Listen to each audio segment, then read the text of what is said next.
안쪽 끝자리부터 앉아주시면 감사드리겠습니다.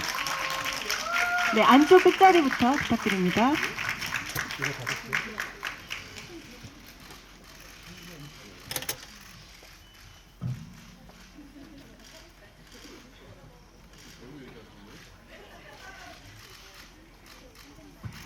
네, 오늘 영화 파가가 기자님들께 첫 선을 보였는데요. 네, 소감과 인사 말씀 부탁드립니다. 이영 배우님부터 네, 소감과 인사 말씀 부탁드릴게요. 어떻게 영화 재밌게 보셨어요? 오늘은 어쩐지 그 베를린에서 돌아올 때 그 기세등등함이 온데간데 없고 굉장히 불안하고 초조하고 그랬어요. 어쨌든 혼신의 힘을 다해서 했으니까 뭐 할 얘기 없습니다. 즐겁게 봐주셨다면 감사하겠습니다. 네, 김성철입니다. 되게 긴장되는 날이었었고, 그리고 또 기자분들께 처음으로 선보이는 시간을 가져서 아침부터 마음이 안 좋았는데, 안 좋았다는 게 아니라 긴장이 많이 됐었는데, 끝나니까 다행이네요. 네. 아무튼, 재밌게 봐주셨으면 좋게 잘 리뷰를 남겨주시면 감사하겠습니다. 감사합니다. 네, 안녕하세요. 강 선생 역할을 맡은 연우준입니다. 오늘 이렇게 저도 언론 시사를 통해서 처음으로 영화를 관람했는데요. 처음에 준비하려고 했던 그 마음 그대로 그런 마음가짐이 그래도 잘 담겨 있는 것 같아서 너무 뜻깊게 봤습니다. 오늘 이렇게 자리해 주셔서 감사합니다.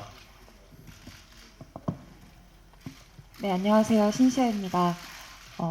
저도 오랜만에 이렇게 영화로 인사드리게 돼서 너무 기쁘고 이 자리에 있는 것만으로도 너무 감사하다는 생각 들고요.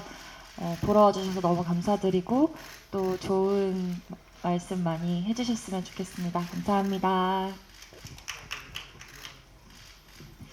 네, 파가 연출한 민교동이고요. 오늘 처음으로 한국 관객들과 이렇게 만나는데요. 이 시간을 위해서 참 긴 시간 우리가 열심히 달려왔구나 이런 많은 생각들이 이렇게 스치는 시간인데요. 재밌는 시간이었길 바라고 또 얘기 잘 나눠보면 좋겠습니다. 고맙습니다. 네, 감독님과 배우분들 인사 말씀 잘 들었습니다. 이제부터 기자님들 질문 받는 시간 갖도록 하겠습니다.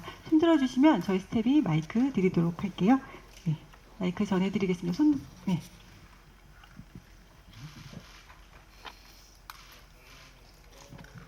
네, 안녕하세요. 저 무비스트 박은영 기자고요. 영화 너무 잘 봤습니다. 저는 감독님이랑 배우분들한테 좀 여쭤보고 싶은데요. 감독님께서는 이 영화를 처음에 왜 기획하셨고 어떤 말씀을 하시고자 하셨는지가 좀 궁금하고요. 이 김성철 배우님이랑 이혜영 배우님은 나중에 이제 둘이 붙는 장면이 너무 다이나믹하고 역동적인데요. 그 촬영할 때 좀 기억에 남은 일 있다면 좀 말씀 부탁드리고, 신샤 배우님이랑 연우진 배우님은 처음 보셨다고 하셨으니까 오늘 본 소감이 좀 어떤지 그 말씀 부탁드리겠습니다. 네,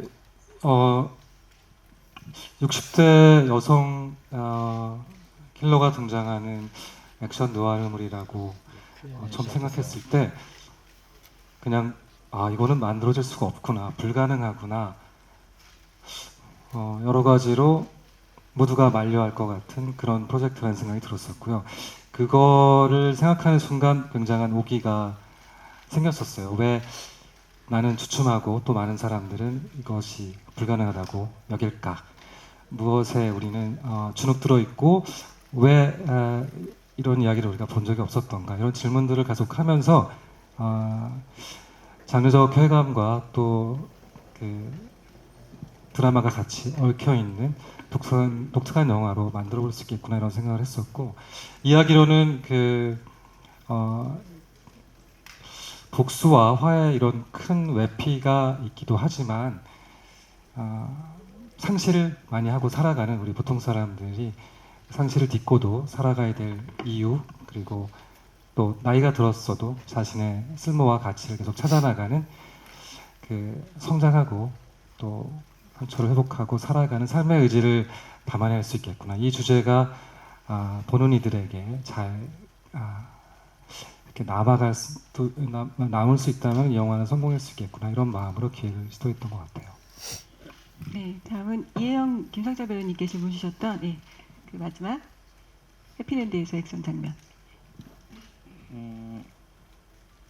아마도 저도 시나리오를 처음 봤을 때부터 이 마지막 조각과 투의 전투까지의 빌드업이 정말 중요하고 마지막 결말로 갔을 때 이 에너지가 응축돼서 터져야 될 것 같다라는 생각을 했었는데 실제로 저희가 촬영할 때 거기 로케이션에서 선생님은 먼저 가 계셨고 그 전투가 끝난 후에 저를 이제 만났을 때부터도 거의 일주일 정도 촬영을 했었는데 아마도 해 뜰 때부터 해 질 때까지 계속 찍었던 것 같아요. 그리고 또 아무래도 선생님하고 저랑 둘이 부는 액션은 그때가 처음이었기 때문에 선생님하고 저랑 맞춘 합들도 너무 중요했었고 영화 안에서는 다 보여지진 않았지만 저런 액션 말고도 더 많은 액션들을 디자인을 했었고 그렇게 더 찍었었어요. 그래서 근데 그것들 중에 좋은 것들을 감독님께서 선택을 해주셔서 더 다이나믹하게 나왔다고 그렇게 생각을 했습니다. 저는 어떻게 막상 액션을 시작하려고 하니까 부상을 많이 입어갔고요. 그 성철 씨가 좀 고생을 많이 했죠. 왜냐하면 그 연습할 때는 스턴트하고 연습을 하니까 과감하고 대담하고 자기가 펼치고 싶은 걸 마음껏 했지만 막상 저랑 부딪히니까 그 이제 힘이 다르잖아요. 그래서 성철 씨는 조금 아쉬웠을 거예요. 근데 전혀 아쉽지 않았습니다. 네, 어쨌든 저의 본 실력보다 훨씬 그 능력 있는 여성으로 나온 건 맞는 것 같습니다. 네, 그럼 이어서 연우진 배우님과 신시아 배우님 오늘 영화 보신 소감 부탁드립니다. 일단은 소감은 지금 촬영하면서도 모든 배우들이 다 고생하고 계신다라는 얘기를 많이 들었는데 저는 이렇게 큰 액션이 없었어서 물론 마지막에 맞는 액션은 있긴 했지만 네, 이렇게 배우님들 진짜 우리 선배님 이렇게 다치시고 부상도 당하시기도 하고 그래서 너무너무 고생하셨을 것 같아 고생하셨다는 얘기를 너무 많이 들었는데요. 그런 결과물이 이제 영화에 잘 녹아들은 것 같아서 너무너무 기쁘고요. 저 같은 경우는 처음 참여하게 되면서 그래도 우리 영화가 굉장히 힘이 있고 액션도 중요하지만 본질적으로 건드는 그 정서적 교감에 있어서 제가 큰 축을 담당하고 있다라는 생각이 들었어서 저는 이제 그런 역할을 조금 충실히 잘 이행해야겠다라는 생각을 갖고 작품에 임했던 것 같아요. 그래서 선배님들이 어떻게 찍고 계셨는지 잘 몰랐지만 일단 감독님과 계속 얘기를 통해서 밸런스를 잘 맞추려고 했던 것 같고 그러한 노력과 감독님의 디렉팅이 이렇게 고스란히 잘 담긴 것 같아서 너무너무 만족스럽고 선배님들 다 너무너무 고생하셨습니다. 저도 이제 과거의 시간대에서만 계속 연기를 해왔어서 현재 일어나는 일들에 대해서는 현장에서 거의 보지를 못했었는데 이렇게 이 전체적인 흐름을 다 보게 되니까 더 신기하기도 했고 뭔가 제가 진짜 커서 뭔가 그렇게 되는 듯한 느낌을 받아서 되게 좋았고요. 그리고 네, 선배님 말씀하신 것처럼 이 극이 가진 그 힘이 느껴지고 이 극이 가진 메시지들이 잘 녹아들어서 전달된 것 같아서 아주 재밌게 봤습니다. 네, 감사합니다. 다음 질문 있으신 기자님께 마이크 전해드리겠습니다. 네, 저 서울신문의 김기중입니다. 이게 원작이 있는 소설이잖아요. 구병모 작가의 소설로 알고 있는데 이거를 이제 2시간 분량이 좀 넘는 그 영화로 만들면서 뭐 달라진 부분이라든가 그리고 이제 2시간이 넘는 그 상업 영화로 하려 그러면 뭐 서사나 캐릭터 이런 것들을 좀 다듬었을 테고 그리고 액션을 좀 강조한 느낌이 나는데요. 그래서 좀 중점을 둔 부분, 영화화하면서 좀 이 부분은 꼭 영상으로 좀 보여주고 싶었다. 이런 부분이 있었으면 좀 감독님께서 설명을 해주시면 좋겠습니다. 네, 원작 소설은 그 내면 심리를 만연체로 독특하게 표현한 소설로 굉장히 많은 사람들이 좋아하고 있는데요. 영화는 또 그 소설 리듬하고는 다른 문법을 취할 수밖에 없었고, 그래서 또 2시간이라는 영화적 제한, 그 물리적 제한이 사실 굉장히 크잖아요. 이야기로는 한 8부작 이야기만큼 저 트리트먼트 작업을 다 했었고, 영화에 등장하지 않는 투의 과거, 어려서부터 지금까지 20몇 년에 걸친 과거 이야기도 에피소드로 다 만들어봤고, 그 젊은 조각에서 지금 나이 든 조각까지도 그 40몇 년에 걸친 이야기도 에피소드로 다 만들어봤었어요. 강 선생도 여러 종류의 각색을 해봤었고, 여자로도 각색을 해봤었습니다. 사실 그 정도로 소설은 많은 모티브를 확장시킬 수 있는 퍼즐처럼 숨겨진 모티브들이 많이 있었고요. 한 줄만 있어도 저는 그거를 한 에피소드로 정말 확장할 수 있을 정도로 그런 에피소드를 이렇게 찾아내는 재미가 좀 있었던 것 같아요. 영화적으로는 소설은 이렇게까지 주인공들이 자주 만나지 않아요, 사실은. 그래서 영화는 이 주인공들끼리 훨씬 많이 부딪히고, 또 현재와 과거가 동시간대, 한 시간대에 있는 것처럼 연출하는 비선형적인 플롯 구조를 좀 취했고요. 그래서 소설에서 거의 반 정도를 차지하는 엄청난 분량의 과거 이야기를 현재 이야기 안에서 등장해야 될 이유가 있는 지점에 현실적인 이야기 진행과 함께 보여주는 그런 독특한 좀 연출 방식을 좀 취해봤고, 아마 원작에 더 충실하게 잘 재현한 씬은 엔딩의 액션 부분인 것 같아요.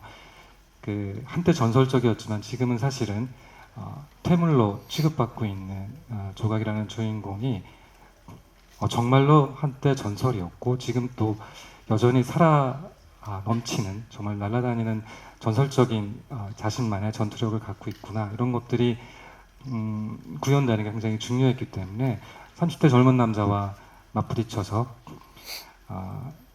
그 경험적인 자신만의 그 무술 실력으로 힘에는 밀리지만 공간을 이용하고 또 지혜를 잘 발휘하는 방식으로 또 오래 버티는 방식으로 끝내는 승부를 가져가는 그런 지점들을 영화에 잘 구현하고 싶었고, 그것들이 또 단순히 액션으로 사람들에게 이해되기보다는 그 액션의 결국 종국적으로는 두 사람이 어떤 인간인지, 그 어떤 삶을 살아왔는지, 어떤 삶을 살아가게 될지, 인간의 모습을 보게 되는 방식으로 결국은 수렴되도록 영화적 깔때기랄까요? 마지막 그 메시지의 종착역을 그렇게 찾아봤던 것 같아요.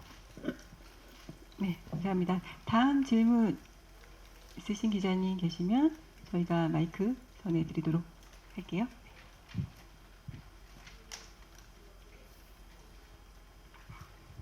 네, 안녕하세요. 저 헤럴드팝 이미지 기자인데요. 그 엔딩 크레딧에 나오는 조각이라는 곡이 이제 성철 배우가 불러서 조금 더 여운이 가는 것 같은데, 이제 감독님께서 그것을 이제 성철 배우가 부르게 하신 이유 궁금하고, 그리고 김성철 배우께서는 이제 직접 부르신 소감도 궁금하고요. 그리고 신시아 배우님 아까 이제 영화 오랜만이라고 잠깐 인사해 주셨는데, 이제 어쨌든 마녀2로 주목받고 좀 오랜만에 영화 선보이시게 된 소감이랑, 그리고 이혜영 배우님의 과거를 좀 담당하시게 된 소감 궁금합니다. 네, 그 영화 속에 조각을 흠모하는, 오마주하는 노래가 있으면 좋겠다고 촬영 전부터 생각하고 가사를 정말 오랫동안 많이 만들었어요. 그래서 여러 버전으로 1년 내내 거의 다듬다가 마지막에 용기를 내서 사실 김성철 배우에게 부탁을 했는데요. 투가 조각에게 바치는 노래가 있다면 어떤 노래일까? 투가 조각의 이름을 부른다면 어떤 느낌일까? 이런 느낌으로 가사를 쓰고 부탁을 해봤고, 영화 속에서 조각의 이미지가 아주 깊게 많은 사람들의 가슴속에 남았으면 하는 마음으로 만들어봤어요. 어땠을지가 너무 궁금하긴 하네요. 우리 걱정도 많이 했을 텐데.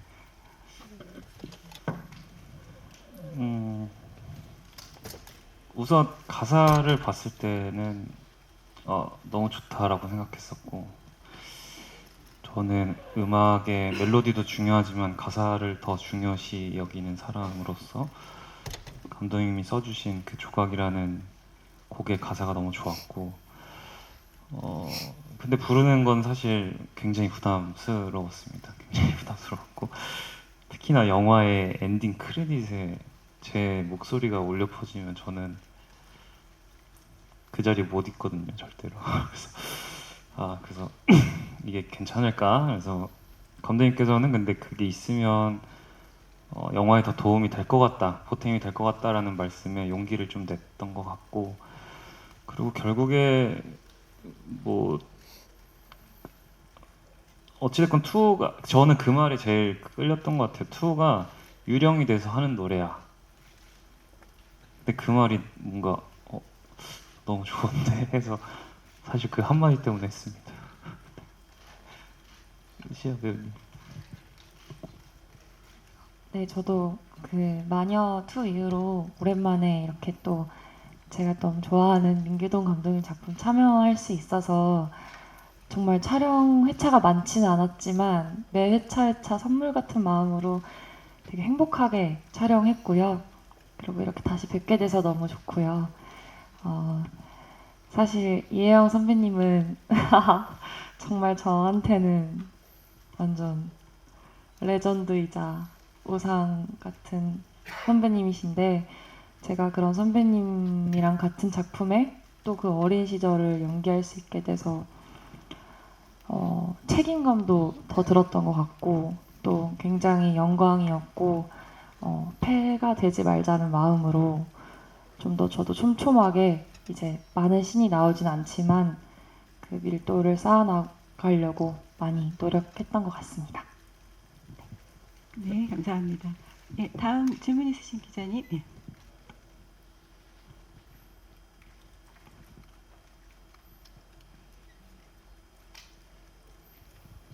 네, 안녕하세요. 계신 분은 나중에 다시 한번 드려야겠다. 그쵸? 네. 네. 네, 안녕하세요. 저 파이낸셜 투데이 김영재 기자라고 합니다. 저 감독님이랑 이혜영 씨께 질문 각각 하나씩 드리겠습니다. 먼저 감독님께는 아까 이거는 만들어질 수 없구나, 불가능하구나, 뭐 이런 프로젝트라고 생각하셨다, 뭐 그 주위 사람들의 의견이 있다고 하셨는데, 정말 이 영화를 만들고 왜 그래서 사람들이 좀 힘들었겠구나, 왜 그렇게 생각했겠구나라고 느낀 지점, 정말 만드시면서 힘드셨던 지점 한번 말씀해 주시면 좋을 것 같고요. 그리고 이혜영 씨께는 이제 그 극중 대사가 이제 김성철 씨랑 연우진 씨 대사 통해서 좀 나오는 것 같아요. 늙고 쓸모 없어지면 버려야 할 폐기물, 이런 내용이 좀 반복되는 것 같은데, 좀 늙고 쓸모 없어진다는 것에 대해서, 좀 늙는다는 것에 대해서 좀 원래 어떤 의견을 갖고 계셨고, 이 영화를 통해서 그 의견이 좀 어떻게 달라지셨는지 궁금합니다. 네, 그 아시모프가 얘기했었던 그 자기가 이야기를 만들 때 세 가지 항상 단계, 거치는 세 가지 단계 얘기가 있었는데, 첫 번째가 주변에서 항상 뭐하라고 이런 영화를 만들려고 해? 이런 이야기를 쓰려고 해? 이런 얘기를 듣고, 두 번째는 그거 써봤자 별 얘기 아니야, 이렇게 듣고, 마지막 단계가 거봐 내가 좋다 그랬잖아. 이런 단계라고들 본인이 거쳤다고 하는데요. 그런 단계를 거치게 될까? 그런 궁금함이 좀 있었습니다. 이게 그냥 드라마였으면 상관이 없는데, 60대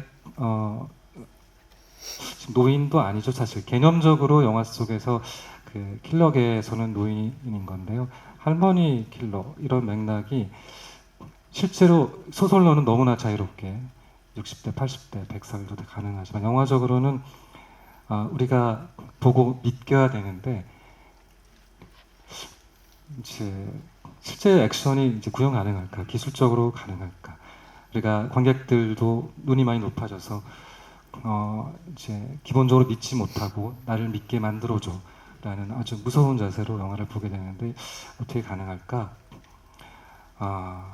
상업적으로 성공한 예가 있어? 이렇게 질문했을 때 우리는 그 쉽게 그 레퍼런스를 떠올리지 못하니까, 그렇지 않아도 코로나나 혹은 영화 산업이 지금 위기에 처해서 투자도 좀 어렵고 영화 많이 안 만들어지는 시기인데 이때 하필 이런 영화를 왜 하려고 하는지에 대한 그 질문을 저는 피해갈 수는 없었고, 그래서 이제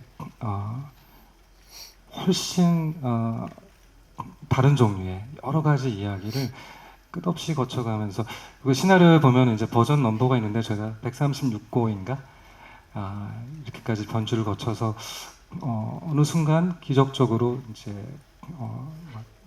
탄생이 된 것 같아요. 그러니까 그 나중에, 그러니까 이 영화가 만들어지고 나서는 아마 그런 생각이 들 것 같아요. 만들 수 있고 이렇게 만들어질 수도 있고 그럴 수 있지. 그 탄생은 뭐 자연스럽다고 생각할 수 있는데 저한테는 너무 기적 같고 일어나지 않을 것 같은 일이 일어난 것이고, 그래서 의미도 크고 또 관객분들에게 그렇게 낯설고 새로운 어떤 SOP에 맛있는 음식 하나가 선물로 전달되지 않을까 그런 생각을 해보고 있습니다. 저는 사실 그 조각이라는 그 인물을 처음에 대했을 때 그녀의 그 능력인 것 같아요. 그 힘. 남들이 전설이라고 부르는 그 힘의 그 원천은 뭘까? 그 수수께끼 같은 그런 힘. 그러니까 저는 그 늙었다, 폐기물이다, 그건 말에 불과하고 그런 거를 생각해 본 적이 없는 것 같아요. 그러니까 그런 통념을 깬 전무후무한 인물인 것 같고요, 조각이. 저도 그런 능력 있는 여성을 떠나서 한 인간으로서의 조각을 보여준다고 생각을 했지, 늙은 여자가 라는 생각을 안 했던 것 같아요.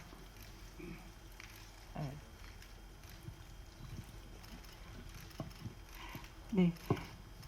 또 이어서 앞에 계신 기자님께 좀 들어주시면 저희 마이크 바로 가져다 드릴게요. 네.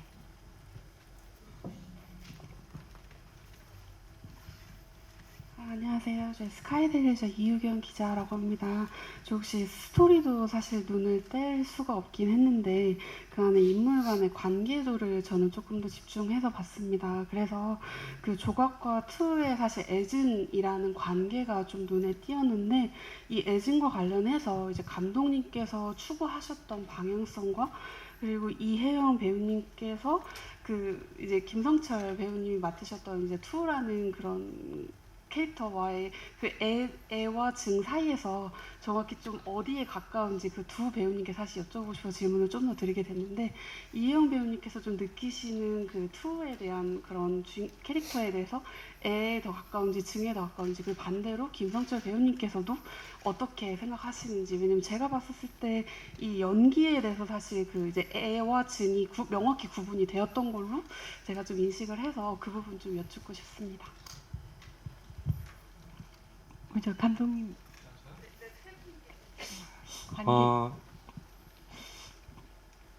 아마 그렇게 우리가 익숙한 단어로 딱 규정하기 어려운 종류의 감정들을 주고받고 얽혀 있는 관계 같아요.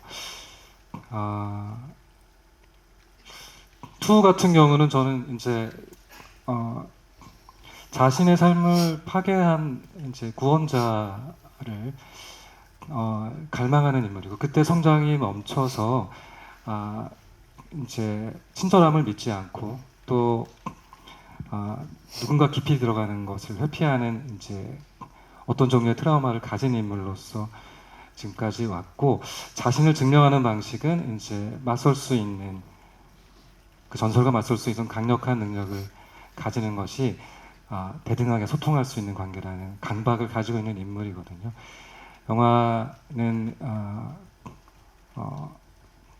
투의 그 미스터리를 가지고 조각과 부딪히는 이야기고, 조각의 입장에서는 과거의 유산을 아주 무겁게 어깨에 지고 있는데 그 유산을 다 지금 떨쳐내고 자리에서 물러나야 될 것 같은 삶의 위기감 속에 있고, 자신이 하는 일이 그리고 윤리적으로 옳은 일일까, 내가 생명이 있는 따뜻한 어떤 죄가 없는 사람조차 나는 큰 명분을 위해 그 대를 위해 서로 희생하는 게 맞는 걸까? 이런 사실 나이가 들어서 찾아온 어떤 틈이죠. 투우가 말하는 그 균열 속에서 그 연민의 감정 속에 갈등하는 인물이고 그 둘의 조합은 사실은 저는 거울을 보는 느낌처럼 연출하려고 했었거든요. 둘은 굉장히 다른 맥락을 갖고 있지만 사실은 비슷한 종류의 어떤 종류의 강박 속에서 새로운 자신의 삶의 방향을 찾으려고 애쓰는 서로를 확인하는 순간 우리가 결국 같은 사람일 수도 있겠구나라는 마지막 교감을 하고 그리고 또 서로 가족으로 받아들이는 그런 사이가 되니까요. 보이지 않게는 그런 단순한 애증관계를 넘어서는 묘한 아주 비극적인 운명이 닮은 꼴로서 뭐 새로운 삶의 이정표를 확인하는 관계로 둘이 합쳐지면 어떨까 이런 생각을 했던 것 같아요. 네, 그럼 이어서 사실 사랑과 증오 중에 선택하라 하면 못합니다. 이거는 그렇게 1차원적으로 접근을 못했던 것 같아요. 그리고 그렇게 접근을 하지도 않았고 감독님하고 처음 만나서 대본 얘기했을 때 그럼 투우가 조각을 찾기 전 25년은 어떻게 살았을까요? 그러면서 저희가 막 서로 막 이런저런 설정을 많이 해봤어요. 소설에는 안 나오는 어떤 얘기들 우리 영화에 더 잘 어울릴 것 같고 근데 그걸 하나씩 적고 저는 상상을 많이 하니까 상상을 하다 보니까 이 정신은 붕괴되더라고요. 절대 어떤 일차원적인 어떤 감정으로 인해서 동력을 생기는 게 아니라 어떤 목표가 생겨버리는 것 같아요. 난 이 사람 찾겠다라는 어떤 목표. 그래서 찾았을 때 나를 알아보지 못한다는 거에 대한 증오나 혹은 이 사람을 사랑한다라는 감정보다는 그 목표에 지금 도달을 했는데 내 마음은 공허하고 이 채워지지 않는 것을 계속해서 영화 내내 채우려고 하는 것이 투우의 캐릭터라이징이라고 저는 생각했고 덧붙여서 조각이 투우를 바라보는 그 시선 자체가 언제나 긍정적이지 않았기 때문에 더 상처를 받고 그런 캐릭터로 설정을 했던 것 같아요. 네. 조각한테 투는 실수로 남겨둔 거죠. 실수죠. 그 애도 중도 아니었고 자기가 저지른 그 실수를 정리해야 되는 거죠. 그 오랜 세월이 지나서 그래서 끝까지 해결하는. 그래서 가족으로 맞아주신 건가요? 네, 답변 감사합니다. 다음 질문 있으신 기자님, 마이크 드리겠습니다. 안녕하세요. 청년일보 이근수 기자입니다. 영화 잘 봤습니다. 그 김성철 배우님에게 질문 하나 하겠습니다. 아까 영화에서 다 보이진 않았지만 더 많은 액션씬을 찍었다고 하셨는데 이영 배우님이랑 액션 호흡이 어떻는지 구체적으로 이야기해 주시면 고맙겠습니다. 아까 혜영 쌤도 말씀하셨듯이 리허설을 하면 이제 스턴트 해주시는 그 혜경 씨가 오셔서 저희가 합을 맞추고 이런 합으로 갈 겁니다. 그러면 저는 템포를 설정을 해놓고 근데 선생님의 몸 템포를 저도 어느 정도는 알고 있기 때문에 계속 슬로우 다운을 하면서 맞췄는데도 감정이 들어가면 템포가 아예 어그러지더라고요. 그래서 감독님하고 또 선생님하고도 얘기했던 거는 이거는 드라마적으로 접근하는 게 맞다. 이건 감정으로 접근하는 게 맞는 것 같다. 이제 어떤 합이 중요한 게 아니라 우리가 드라마를 하다 보니 나오는 어떤 몸동작. 그래서 저희가 했던 액션들이 꽤 시간이 많이 걸렸던 것 같아요. 그런 것들을 기술적으로도 완벽하게 해야 되고 감정적으로도 그걸 완벽하게 해야 되기 때문에 그래서 그 과정이 물론 쉽지만은 않았지만 그 약간 선생님하고 전오해가 생겼었어요 그때. 그래서 저희가 저는 아직도 제 뭐 짧은 연기 인생이지만 기억나는 몇 가지 순간이 있는데 그 중에 최근에 가장 큰 기억은 선생님 마지막 테이크였던 것 같아요. 맨 마지막 그 저희가 그 장면을 다 찍고 나서 선생님이 털썩 앉으시고 감독님이 다가오셔서 오열을 하셨어요. 저도 그걸 보면서 오열하고 셋이서 막 부둥켜 안고 막 그래서 되게 신기한 경험이다 이거. 작품을 우리가 아예 다 끝난 것도 저는 심지어 수중 촬영도 남았었고 아직 갈 길이 좀 있었는데 마치 뭔가 정말 이 영화가 끝나는 것 같은 느낌. 그래서 그 액션들을 하면서 우리가 전후회가 많이 쌓였구나 이런 생각을 했었습니다. 네. 또 다음 기자님 질문 있으시다고 해서 마이크 드리겠습니다. 네, 저 영화 잘 봤습니다. 저 톱스타뉴스 서승아 기자인데요. 그 감독님이 아까 잠깐 언급하신 게 이제 강 선생이 원래 여자 역할로 쓰시기도 하셨다고 했는데 좀 자세한 이제 캐스팅 비하인드가 궁금하고요. 이제 그래도 기대하시는 이제 관객 수가 있으실 텐데 자세하게 궁금합니다.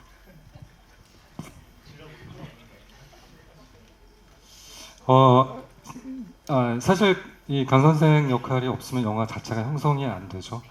아주 암흑세계 사람들만 나오는 또 다른 종류의 이야기였을 텐데요.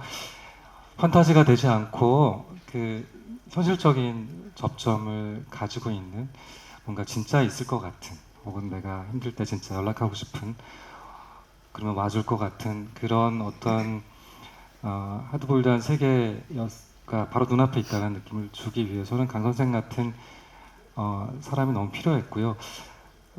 물론 이제 조각이나 투가 거쳐온 정말 폭력적이고 거친 맨날 죽음을 목전에 두고 늘 그것을 생각하는 사람과는 다른 계열이지만 강 선생의 내면은 잘 아시다시피 우리의 일상이 고통과 상실과 슬픔이 사실 너무너무 매일매일 우리를 감싸 안고 우리를 힘들게 하잖아요. 그럼에도 불구하고 힘을 내고 살아가고 있으니까. 그래서 강 선생도 겉으로는 소시민적인 일상을 누리고 있지만 사실은 유사가족으로 장모님을 모시고 사는 가족이 밤마다 일을 하는 페이닥터로 일하고 있고 그래서 조각과 맞섰을 때 전혀 뒤지지 않는 다른 종류의 슬픈 에너지를 갖고 있는 사람이어야 되고 그런 캐릭터로 조각이 전혀 준비되지 않은 상태에서 조각이 흔들려야 되고 그것이 믿겨야 그것이 투를 또 흔들고 그것이 톱니바퀴처럼 세 개의 삼각형이 막 굴러가면서 예측치 못했던 서사를 만들어내는 그런 맥락이 될 수 있을 것 같았어요. 그런 면에서 너무 중요했고 말했듯이 조각과 투가 어떤 세계에 있는지를 목격하지 못하면서 그 세계를 상상하면서 묘한 긴장감을 또 느끼면서 또 이미 아내의 죽음을 맞닥뜨렸고 그 경험한 내공으로 인해서 또 조각 앞에 전혀 쫄지 않고 그래서 조각을 더욱더 흔드는 그런 좀 보기 드문 묘한 캐릭터 연기를 잘 해낸 것 같아서 너무 좋고 고마웠고 그래서 저는 강 선생 캐릭터가 사실 제일 좋아요. 여의사까지 갔었던 거는 사실 이게 처음 끝까지 완전 서울에서 부산까지의 추격극도 만들어봤었고 과거가 하나도 없는 이야기도 만들어봤었고 또 강 선생이 보건소에서 일하는 사람으로도 해봤었고 여자의사라도 만들어봤었고 코미디도 만들어봤어요. 잘 익히지 않겠지만 그래서 각종 장르와 이야기와 설정들을 갈 수 있는 곳까지 다 가보고 사실 원작의 에센스로 다시 많은 부분이 들어오면서 물론 여기 이제 원작에 없었던 반전이나 그다음에 추가적인 인물이나 이런 것들이 다시 더 생겨났고 강 선생을 둘러싼 투어와 조각의 대결도 원작과는 다른 방식으로 전개되는 이야기로 가보게 됐죠. 그나마 지금 만들어져서 이 정도 다행인데 아마 더 나중에 만들었으면 이제 계속 또 바뀌어가지고 강 선생이 좀비였을 수도 있고 뭐 이제 또 갈 수 있는 데까지 또 많이 가봤겠죠. 이 정도에서 멈춘 것도 너무 다행인 것 같아요. 네, 그렇습니다. 그리고 질문이 하나. 예상 관객 수는 예상 관객 수 한 번도 맞춰본 적이 없어가지고 그거는 우리 여기서 제일 젊은 우리 신시아 배우가 젊은 나를 가리키는 거야? 제일 젊은이라고 하면 맞출 수 있을 것 같아요. 공약도 걸어주시고 해보세요. 네. 네. 많이 봐주시면 너무 좋잖아요, 감독님. 맞죠? 그쵸? 그러면, 네. 그래도 300만 이상 봐주시면 얼마나 좋을까, 이런. 왜냐면 진짜 정말 진심과 최선을 다해서 만든 영화니까요. 한 번씩 궁금해 해주시고 봐주셔서 300만이 됐으면 좋겠다는 바람이 있습니다. 소박하다. 우리 그 거룩한 밤의 마동석 배우는 900만. 네, 300만이 500만이 되고 500만이 900만이 되는 첫 주에? 화이팅! 네. 그 다음 질문 있으신 기자님, 예, 마지막 시간 관계상 마지막 질문 받겠습니다. 안녕. 네, 여성조선 이지은 기자입니다. 그 연우진 배우님께 질문 드리고 싶은데요. 일단 두 킬러 사이에서 고생을 정말 많이 하셨고 또 아이라는 지켜야 할 소중한 존재가 있는 아버지라는 역할을 맡으셨는데 이렇게 작중에서 아버지란 역할로 연기하신 그런 소감이 궁금합니다. 네.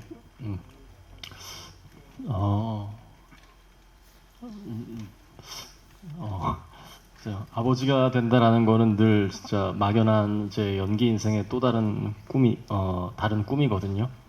근데 이제 조금 이렇게 시간이 쉽게 온 것 같아요. 제가 뭐 다른 작품에서도 아버지 역할을 맡은 적이 있지만, 이렇게 우리 파과만큼 어떤, 그런 가정에 대한, 또 가족에 대한 어떤 또 소중함을 가지면서 내 지켜야 할 것을 가지고 이렇게 그런 마음가짐으로 좀 깊게 참여를 해본 거는 이번 작품이 사실 조금 처음인 것 같은데요. 그러다 보니까 저도 정말 좀 가슴이 이렇게 훈훈해지는 어떤 마음이 들었던 것 같아요. 그리고 또 우리 아역 배우와 같이 이렇게 현장에서 부모님과 같이 이렇게 소통하면서 그리고 또 편하게 연기할 수 있게끔 서로 이렇게 친구같이 또 서로 호흡을 맞춰주는 내내 서로 편안한 에너지를 주고받을 수 있게 옆에서 많이 도와주셨거든요. 근데 그런 에너지에 또 아역 배우의 에너지를 딱 받다 보니까 이게 진짜 뭐 당연히 뭐 이렇게 나도 이렇게 연기를 해야겠다라는 생각과 더불어서 나도 빨리 좋은 아빠가 되고 싶다 이런 마음도 솔직히 들었던 것 같아요. 그래서 앞으로도 되게 좋은 연기와 또 좋은 가정 속에서 이 생활을 오래오래 하고 싶은 마음이 큽니다. 네, 감사합니다.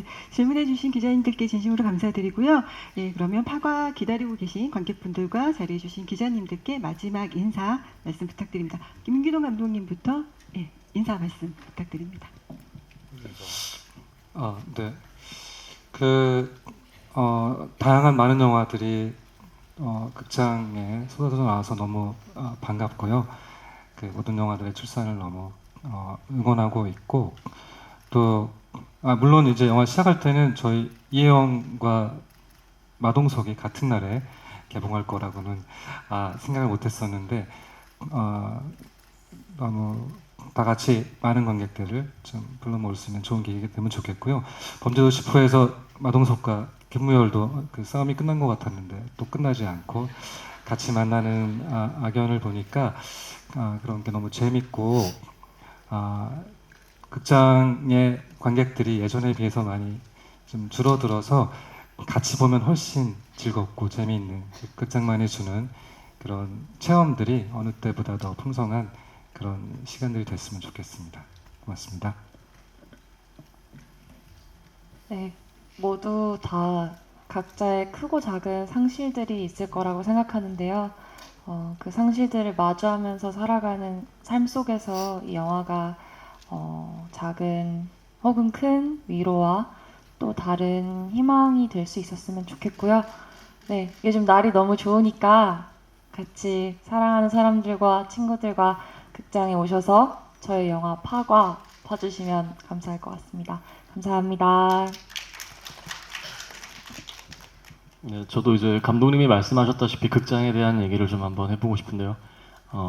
이제 우리 영화가 갖고 있는 이런 화려한 액션과 동적인 면모를 또 극장, 또 화려한 사운드와 이러한 것들을 극장에서 봐야 된다라는 이유도 있지만 그거 못지않게 우리 모든 배우님들의 어떤 심리적인 변화와 그런 감정 상태를 큰 스크린에서 이렇게 저도 오늘 선배님이 연기하시는 어떤 그런 얼굴들을 보면서 미묘한 표정 변화에 극장에서 꼭 이걸 봐야 된다라는 어떤 깊은 어떤 감명을 좀 받았거든요. 화려한 액션과 볼거리뿐만이 아니라 이런 어떤 정서적인 미묘한 감정의 변화도 꼭 극장에서 관람해 주시면 이 영화를 즐기는데 더 큰 힘이 되지 않을까 생각됩니다. 네, 감사합니다.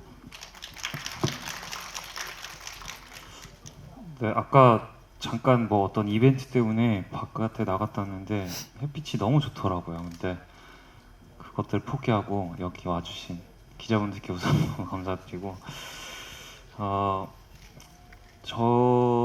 이 영화가 가끔 그런 생각을 해요. 이거 영화관에서 봐서 참 다행이다라는 작품들이 가끔 있거든요. 물론 많은 영화들이 그렇겠지만 저희 영화는 아무래도 음악적인 거나 혹은 선생님의 어떤 그런 미묘한, 형이 말한 대로 미묘한 표정 변화들이 스크린 속에서 보여지는 것들이 정말 크게 와닿았다고 저는 믿기 때문에 관객분들께서 파과가 끝나기 전에 많이 찾아와 주시고 또 극장가가 좀 많이 살아남았으면 좋겠습니다. 지금 1000만 관객이 안 된 지 1년이 넘었다고 들었는데 뭐 1000만을 떠나서 그냥 극장에 사람들이 꽤 많아진다면 시아 씨가 얘기한 대로 400만이 되지 않을까라는 어떤 희망감을 품으면서 관객분들께 파가 많이 응원해주시고 많이 기대해 주셨으면 좋겠다는 말씀 드리고 싶습니다. 오늘 정말 감사합니다. 네, 저희 파과의 매력은 역시 그 영화의 매력적인 캐릭터들이 나온다는 거예요. 그 캐릭터들이 굉장히 매력적이고 뭐 혼신의 힘을 다했으니 더 할 말은 없습니다. 그냥 우리 영화를 많은 분들이 관심과 사랑으로 봐줬으면 하는 기대입니다. 감사합니다. 네, 감사합니다. 장례 정리 후 포토타임 이어서 진행할 예정이고요. 감독님과 배우분들은 정면 보시고 마지막 그 파과 화이팅 컷 한번 진행하도록 할게요. 네, 파과 화이팅!